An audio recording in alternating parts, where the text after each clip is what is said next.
अस्सलाम वालेकुम, कैसे हैं आप सब। तो आज हम बात करने जा रहे हैं एक्सरसाइज 6.3 के क्वेश्चन नंबर 1 के पार्ट नंबर 5 की। तो मेरे पास एक क्लास 9th मैथमेटिक्स की बुक है साइंस ग्रुप की, और उसका ये चैप्टर नंबर 6 चल रहा है जिसका नाम है अलजेब्राइक मैनिपुलेशन। इस चैप्टर से रिलेटेड काफ़ी सोल्यूशंस मैं अपने चैनल पर अपलोड कर चुका हूँ। मैंने इस चैप्टर के नेम से एक सेपरेट प्लेलिस्ट भी बनाई हुई है, उसका लिंक मैंने नीचे डिस्क्रिप्शन में दिया हुआ है। अगर आप इसके बाकी सोल्यूशन में इंटरेस्टेड हो तो वो लिंक डिस्क्रिप्शन में से देख सकते हैं। इसके अलावा भी क्लास 9 से रिलेटेड मैंने डिफरेंट कंटेंट कवर किया हुआ है जो कि आपको मेरे चैनल के प्लेलिस्ट सेक्शन में मिल जाएगा। और अगर आपको कोई क्वेश्चंस हैं या कोई सजेशंस हैं मेरे वीडियो कंटेंट के हवाले से, तो उसके लिए मैंने एक फेसबुक पेज बनाया हुआ है, उसका लिंक नीचे डिस्क्रिप्शन में गिवन है। आप उस फेसबुक पेज के थ्रू अपने क्वेश्चंस को, अपने सजेशंस को मुझ तक पहुंचा सकते हैं। तो आइए स्टार्ट कर लेते हैं हम। स्टेटमेंट इसकी सेम ही है, इससे पहले 4 पार्ट्स की भी जो हमने किए हैं उनकी भी यही स्टेटमेंट थी, इसकी भी यही स्टेटमेंट है, तो उसको दोबारा से रीड कर लेते हैं। तो यहाँ पे लिखा हुआ है use factorisation to find the square root of the following expressions. तो आपने फैक्टराइजेशन की मदद से इन तमाम एक्सप्रेशंस के स्क्वायर रूट फाइंड आउट करके दिखाने हैं। फैक्टराइजेशन एक ऐसा मेथड है, एक ऐसा प्रोसेस होता है जिसमें कोई भी एक्सप्रेशन हमें दी हो, हम उसको अगर प्रोडक्ट ऑफ 2 और मोर देन 2 एक्सप्रेशंस के फॉर्म में लिख दें, यानी या तो 2 चीज़ों का प्रोडक्ट में लिख दें या इससे ज़्यादा भी हो सकते हैं, तो हम बेसिकली कहते हैं कि हमने इस एक्सप्रेशन की फैक्टराइजेशन कर ली है। अक्सर औकात फैक्टराइजेशन करने में हम डिफरेंट फार्मूलाज यूज़ कर रहे होते हैं जिनको कभी कभार आइडेंटिटीज़ भी बोलते हैं, कॉमन लेते हैं, और बहुत सारी टेक्निक्स इन्वॉल्व होती हैं जो हमें हेल्प करती हैं किसी भी एक्सप्रेशन को फैक्टराइज करने में। मिड टर्म ब्रेक भी उसी का एक तरह का प्रोसीजर बन जाता है, कभी कभार मिड टर्म ब्रेक करने से भी हम चीज़ों को फैक्टराइज कर पाते हैं। तो यहाँ पे हमने यही देखना है, हमारे पास जो एक्सप्रेशन है अगर उन पर कोई फॉर्मूला या आइडेंटिटी अप्लाई हो रही है हमने वो अप्लाई करना है। अगर मिड टर्म ब्रेक हो पा रही है तो मिड टर्म ब्रेक करनी है। एट द एंड रिजल्ट यही होना चाहिए कि हम उसको फैक्टराइज कर पाएँ और उसके बाद हम उसका स्क्वायर रूट फाइंड आउट कर पाएँ। तो आइए स्टार्ट कर लेते हैं फिर क्वेश्चन नंबर 5 को। तो देखिए मैंने ये पार्ट नंबर 5 यहाँ पर लिख लिया है। अब यहाँ पे ऊपर भी एक पॉलिनोमियल लिखी हुई है, नीचे भी एक पॉलिनोमियल लिखी हुई है, और आप देखें कि इसमें 3 टर्म्स आ रही हैं, ऊपर भी और नीचे भी, और इसके अंदर पार्ट्स भी काफ़ी एक तरह की हायर पार्ट्स इन्वॉल्व हैं। पार्ट 3 भी आपको नज़र आ रही है, पार्ट 6 भी नज़र आ रही है। अब देखें 2 केस होते हैं, अक्सर 3 टर्म्स जो आती हैं हमारे पास यूजुअली क्वाड्रेटिक के अंदर ज़्यादा ये हम कर रहे होते हैं, हमें देखने को मिलती है, जिसमें हम मिड टर्म ब्रेक अप्लाई कर रहे होते हैं। और इसके अलावा हमने फार्मूलाज भी सीखे हुए हैं। a+b² का हमें फार्मूला आता है, a-b² का फार्मूला आता है, a² - b² का फार्मूला आता है।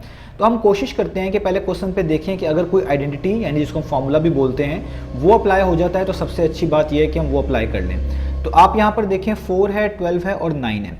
4 एक परफेक्ट स्क्वायर नंबर है, इसको आप 2 का स्क्वायर लिख सकते हैं। 9 एक परफेक्ट स्क्वायर नंबर है, इसको आप 3 का स्क्वायर लिख सकते हैं। और इनके ऊपर पार्स भी इवन है जिसको आप 2 की होल पार के अंदर कन्वर्ट कर सकते हैं ब्रेक करके। तो मुझे लग रहा है कि इन पे आइडेंटिटीज लग जाएंगी। कौन कौन सी? ऊपर आप देखें एक बीच में माइनस है, बाकी सारे टर्म्स प्लस हैं। नीचे आप देखें तीनों के तीनों टर्म्स के दरमियान प्लस हैं। और इस तरह के फार्मूलाज आपको जहन में आगे होंगे कि इस तरह के साइंस किस फार्मूलाज में होते हैं, और ये 3 टर्म्स भी किस में होती हैं, और ये परफेक्ट स्क्वायर टाइप चीज़ें किस में होती हैं। तो मैं दोनों ही फार्मूलाज यहाँ पे पहले लिख देता हूँ, फिर हम उसको बनाने की कोशिश करेंगे, और अगर नहीं बनेंगे तो फिर कोई और मेथड यूज़ करेंगे जो हमें हेल्प करेगा इसको फैक्टराइज करने में। तो पहला जो ऊपर वाले के लिए फार्मूला मुझे लग रहा है कि यहाँ पे मैं यूज़ करना चाहिए वो है a-b²। और किसके इक्वल होता है? आप लोगों को याद है, वो इक्वल होता है a² - 2ab और +b²। और जो दूसरा फार्मूला हम यहाँ पे यूज़ करने जा रहे हैं वो है a+b²। ये सब आपको पता है, इसको हम फार्मूला भी बोलते हैं, बेसिकली आइडेंटिटीज भी कहते हैं इसको कभी कभार। तो ये होता है a² + 2ab + b²। तो देखें इन फार्मूलाज को मैंने इसीलिए पहचाना है कि मुझे लग रहा है कि मैं 2 चीज़ों को इस तरह के स्क्वायर फॉर्म में ला सकता हूँ, साइंस भी मैच कर रहे हैं और ये बाकी चीज़ें वर्कआउट कर जाएंगी। बाकी हम ये चीज़ें इस पर लगाएंगे, अप्लाई करेंगे, सॉल्व करेंगे, तो फिर ये हमें एग्जैक्टली पता चलेगा कि हमने फार्मूलाज का चूज़ ये जो हमने यहाँ पे किया ये ठीक है या नहीं है। तो सबसे पहले ऊपर वाली एक्सप्रेशन को देख लेते हैं। देखें इसके एक प्लस है, बीच में एक माइनस है, इधर भी फॉर्मूले में आप देखें एक प्लस है, बीच में एक माइनस है। तो उसका मतलब हो सकता है ये वाला फॉर्मूला बन जाए, जो कि बन रहा है। मैं आपको यहाँ पे बना के दिखाता हूँ। तो यहाँ पे देखिए 4 लिखा हुआ है और x के ऊपर 6 लिखा हुआ है, जबकि इस फॉर्मूले की डिमांड है कि यहाँ पे जो चीज़ a² जैसी होनी चाहिए वो उस पूरे पे होल स्क्वायर होना चाहिए। ऐसा नहीं होना चाहिए खाली x पे कोई पार लिखी हो या 4 पे खाली लिखी हो, बल्कि इन दोनों पे कोई पार होनी चाहिए। और वो क्या होनी चाहिए? वो 2 होनी चाहिए, तब हम उसको a² बोलेंगे। तो बहुत आराम से बनाई जा सकती है। 4 को आप क्या लिख सकते हैं? 2। और ये जो 6 पार होती हैं इवन पार्ट्स, इसको आप ब्रेक कर लें, एक तरह का आप 2 का टेबल पढ़ लें। जैसे 2 3 टाइम 6 होता है ना, तो आप 3 इसकी पावर 3 लिख लें। इसकी पावर कितने लिख लें? 3। अब क्या करेंगे आप क्योंकि आपने इसको 4x⁻⁶ बनाना है, तो इसके ऊपर आप क्या डाल देंगे? स्क्वायर, इस तरीके से। अब देखें इससे क्या फ़ायदा होगा, इस स्क्वायर का मतलब है 2 पे भी स्क्वायर है, 2 का स्क्वायर 4 बन जाएगा। और ये प्रॉपर्टी होती है, हम यूज़ करते हैं इंडिसेस के अंदर कि जब कोई पार हो और उसके ऊपर भी होल पार हो, वो आपस में मल्टीप्लाई हो जाती है। तो ये 3:2 से जब मल्टीप्लाई होगा तो वापस कितना बन जाएगा 6, यानी आपको वापस 4x⁻6 ही मिल जाएगा। तो देखिए हमने ए स्क्वायर जैसा बना लिया, पहली पूरी चीज़ पे स्क्वायर आ चुका है। अब बी स्क्वायर जैसा बनाने के लिए ऐसी टर्म ढूंढे जिसके पीछे प्लस का साइन हो और वो इस तरह की बन सके, तो वो आखिरी वाली टर्म है, उसके पीछे प्लस का साइन है और वहाँ पे 9/6 लिखा हुआ है। तो आप उसको किस तरह लिख सकते हैं, आप उसको इस तरह लिख लें, आप 9 को पता है आपको 3 का स्क्वायर होता है तो 3 लिखें, और फिर दोबारा y के ऊपर 6 है, इवन पार है, इसको 2 की पार में बदलने के लिए आप 2 का टेबल पढ़ लें, 2 3 टाइम्स 6 होता है, तो इधर भी आप y के ऊपर 3 लिख लें और जो होल पार है इनकी वो इस तरह 2 कर दें। इससे कोई भी फर्क नहीं पड़ेगा, चीज़ें वैसी की वैसी रहेंगी, लेकिन बी स्क्वायर जैसी चीज़ बन जाएगी। तो आप देखें 3 का स्क्वायर 9 होगा जब इस ब्रैकेट्स को ओपन करेंगे, और इधर पार के ऊपर होल पार है, 3 2 टाइम्स मल्टीप्लाई होकर 6 हो जाएगी, जो मैंने यहाँ पे भी समझाया था कि ये पार ऊपर होल पार हो तो मल्टीप्लाई हो जाती है। तो देखें ये चीज़ें सही हो गई। अब बीच में आपको -2a भी चाहिए, वो आप खुद से लिख लें, बाद में उसको हम जस्टिफाई कर लेंगे। तो 2a बोलते हैं जो पहले स्क्वायर के नीचे लिखा हो, यानी 2 टाइम्स x3, ये हमारा a हो गया, और b बोलते हैं जो दूसरे स्क्वायर के नीचे लिखा हो, यानी यहाँ पे जो कि लिखा हुआ है 3y और इसके ऊपर क्या है क्यूब और ब्रैकेट क्लोज, और बीच में यहाँ पे क्या साइन आ गया प्लस का। अब आपने इस बीच वाली टर्म को चेक कर लेना सॉल्व करके कि ये आपको यही मिलनी चाहिए सॉल्व होने के बाद, 12x3 y3, तो वो यही बन रही है। देखें 2 2 टाइम्स 4, 4 3 टाइम्स 12 मिल गया, और x3 y3 वैसे, तो x3 y3 वैसे, यानी सारी चीज़ें बिल्कुल ठीक बनी है। हमने ये वाला फॉर्मूला बना लिया है, ये हमारा a स्क्वायर है, ये माइनस है, ये 2ab है, और ये प्लस b स्क्वायर है। सेम प्रोसेस हमने नीचे करना है, बिल्कुल सेम प्रोसेस, बस साइंस का फर्क है, बाकी सेम प्रोसेस ये, और नीचे ये वाला फॉर्मूला लगेगा, क्योंकि सारी टर्म्स प्लस की हैं तो प्लस वाला ये चीज़ होती है। तो a स्क्वायर बनाने के लिए 9 को क्या पढ़ेंगे, 9 को करेंगे 3 का स्क्वायर होता है, यहाँ पे 3 लिखेंगे, x के ऊपर इवन पार है 4, इसमें 2 का टेबल पढ़ें तो 2 2 टाइम्स 4 होता है, तो 2 आया, 2 टाइम्स आया तो वो यहाँ पे लिख लें, और जो एक्स्ट्रा 2 है वो इस तरह ऊपर डाल लें। तो देखिए अब आप इसका स्क्वायर ओपन भी करेंगे तो 3 का स्क्वायर वापस 9 ही बनेगा, और x स्क्वायर के ऊपर इस तरह होल स्क्वायर लगाओ तो पार के ऊपर होल पार आए मल्टीप्लाई होती है, तो 2 2 टाइम्स 4 वापस बन जाएगा। अब b स्क्वायर बनाना है, वो 24 तो नहीं बन सकता, क्योंकि 24 तो कोई एक ऐसा नंबर तो नहीं है जिसको स्क्वायर करें तो 24 आ जाए, लेकिन 16 बन सकता है, तो हम 16 को बनाएंगे। हम लिखेंगे यहाँ पे प्लस 16 होता है 4 का स्क्वायर, तो 4 y के ऊपर फिर पार 4 आ रही है, 2 का टेबल पर 2 टाइम्स 4 होता है, तो जितने टाइम्स आ रहा है वो यहाँ पे लिख दें, और उसके ऊपर इस तरीके से होल स्क्वायर डाल दें। तो इधर भी आप देखें 4 का स्क्वायर करेंगे 16 मिलेगा, 2 के ऊपर पार्ट 2 है, 2 टाइम्स बनेगा तो 4 हो जाएगा।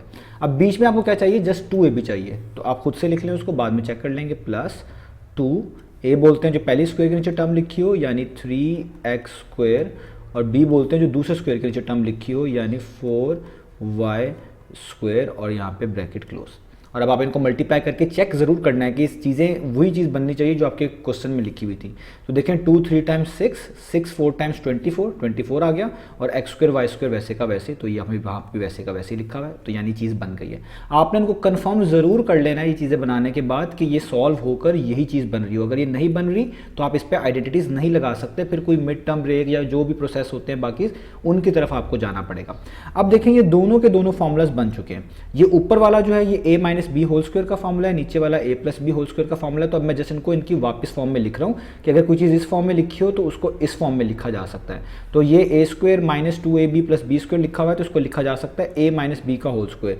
तो a है पहली वाली टर्म जो स्क्वायर के नीचे लिखी है, यानी 2x³ माइनस b है दूसरी वाली टर्म जो स्क्वायर के नीचे लिखी हुई, यानी 3y³, और इसके ऊपर क्या आ जाएगा, इसके ऊपर आ जाएगा इस तरीके से होल स्क्वायर, क्योंकि a - b का होल स्क्वायर का फॉर्मूला है।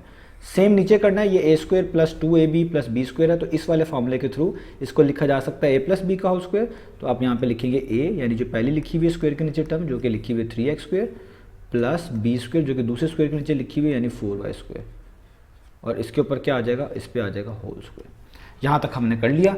अब आपके लिए काम आसान है, एक तरह का हमने इसको फैक्टराइज कर लिया है। ये एक तरह का प्रोडक्ट ऑफ टू थिंग्स में जो है चेंज हो चुका है। स्क्वायर का मतलब है दो चीज़ों का प्रोडक्ट ही है, ठीक है। तो अब हमने क्या करना है, इसके ऊपर स्क्वायर रूट अप्लाई करना है, ठीक है। तो मैं इस पर स्क्वायर रूट अप्लाई कर देता हूँ। तो हम यहाँ पे अब इस पर लिखेंगे टेकिंग स्क्वायर रूट, तो यहाँ पे लिख देते हैं टेकिंग स्क्वायर रूट।